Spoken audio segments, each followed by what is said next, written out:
உங்களை காண்பதிலே பெருமகிழ்ச்சி. 24/3/2026 செவ்வாய்க்கிழமை, விஸ்வவாசு வருடத்திலே பங்குனி மாசத்திலே 10ஆம் நாள். இன்றைய நாளிலே சஷ்டி காலையில் 7:30 மணி வரைக்கும் இருக்கும். அப்புறம் சப்தமி. இன்றைக்கு ரோகிணி நட்சத்திரம் மாலை 10:10 வரைக்கும் இருக்கும். பின்பு மிருகசீரிஷம். இந்த 6வது திதி அப்படிங்கிறது சஷ்டி திதி. முருகப்பெருமானுக்கு விரதத்துக்கு ரொம்ப நல்ல நாள். இந்த சூரிய உதயத்துக்கு அப்புறம் சஷ்டி இருக்கிறதுனால இன்னைக்கு சஷ்டி விரதம் இருப்பது நல்லதுதான், ஒன்றும் தப்பு இல்லை. சித்த யோகம் கூடிய நாள். 7:30 8:30 மணி வரைக்கும் காலையில் நல்ல நேரம். சாயங்காலம் 7:30 8:30 மணி வரைக்கும் நைட்ல நல்ல நேரம். 3:04 ராகு காலம். இன்னைக்கு 9:10 யமகண்டம், 12:01 குளிகை நேரம். இன்றைக்கு வடக்கு பக்கம் சூலம், பால் பரிகாரம். மீன லக்னம். இதுல சூரியன் 3 நாழிகை இருப்பார், 2 நாழிகை இருப்பார், 58 வினாழிகள், ரஃப்லி அரௌண்ட் 3 நாழிகை இருப்பார். 6:16 இன்னைக்கு சூரியனின் உதயம். சுவாதி மற்றும் விசாகமான துலாம் ராசிக்குள்ள இன்னைக்கு சந்திராஷ்டம எஃபெக்ட் இருக்கக்கூடிய நாள் இன்றைக்கு.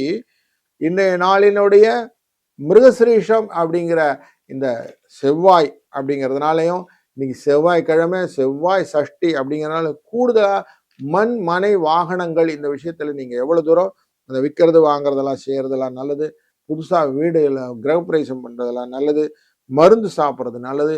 வியாதேசர்கள் குளிப்பது நல்லது என்கிற விஷயங்கள் எல்லாம் இன்னைக்கு உண்டு. கோச்சாரத்தின் படம் இன்னைக்கு எங்கெல்லாம் இருக்கு கிரகங்கள் போது 24ஆம் தேதியான இன்று செவ்வாய், புதன், ராகு இவர்கள் இருக்கக்கூடியது கும்பராசி.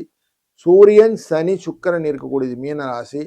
மிதுன ராசியிலே நமக்கு குரு அமர ரிஷபராசி அப்படிங்கிற ராசியில ரோகிணி நட்சத்திரம் முடிச்சு மிருகசரிஷம் நட்சத்திரத்துக்கு சந்திர பகவான் இருப்பார். கேது பகவான் சிம்ம ராசியில இருக்க இன்னைக்கு ராசி தொடங்குகிறது. நம்ம ஒரு ராசிக்கு பலன் பார்க்கும்போது, வணக்கம் விருச்சிக ராசி நண்பர்களே.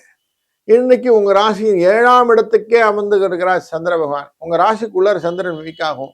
ஆனா இப்போ நல்ல உச்சத்துல இருந்த ரோகிணியிலேருந்து மிருகசீரிஷத்துக்கு மூவ் பண்றார். மிருகசீரிஷம் உங்க ராசிநாதன். அதனால மனசுல என்னெல்லாம் யோசிங்களோ இன்னைக்கு தாராளமா செய்யுங்க. உங்களுக்கு மனம் போல அப்படி வாழ்க்கை அமையணும்னா இன்றைய நாள் விடாதீங்க. அது முக்கியமாக குடும்பத்துல கல்யாண காரியங்கள், வீடு மனை வாகனங்கள்ல சில மாற்றங்கள், கடன் தொல்லையில தீர்க்க வேண்டும் என்ற எண்ணங்கள், இதெல்லாம் இன்னைக்கு கேபிடலைஸ் பண்ணிக்கோங்க சார். இன்னைக்கு உங்களுக்கான நாள். இந்த நாள்ல 4, 6 என்ற அதிர்ஷ்ட எண்ணும் துணை நிற்கும். வாழ்க வளத்துடன்.